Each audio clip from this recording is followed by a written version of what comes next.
So the way that you add new employees is you go to this area in the menu and then you click create new employee. You have a few different ways you can kind of add employees.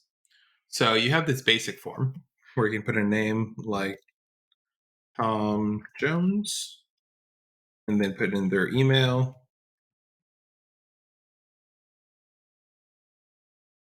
And then you can select their user type.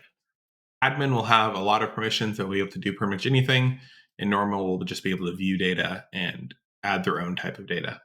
We get into permissions a little bit more later. You can also choose to have an email notification sent to them. This will be a notification so they can set their own password.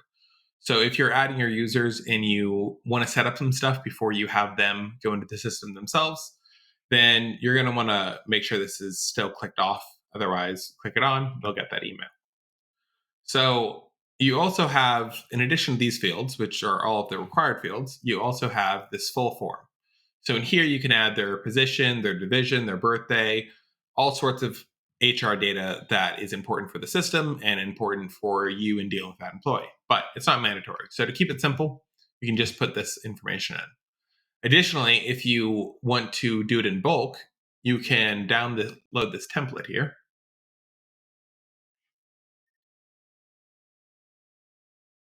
So this gives us all the different fields that are able to be imported. You have to keep these headers here, but none of these fields are required except for first name, last name, email, and user type. So all the other ones can be blank for everyone else that you add, but especially if you're coming from a different system or have more than 10 employees, this can be a real time saver. So once you save it, you just save it, and then you can select it there and then upload. And you can also choose whether or not all those employees will get an email notification or not. So once you fill out this form, you can either press this save button, or this one. These will just save and go to your profile afterwards. If you do save and add another, it'll come back to this form so you can quickly add a second employee. It'll also notify you that if you, like this count is, if you're over 5 employees, then there's an additional $5 per month fee for each employee. So just so that you're aware of that fee.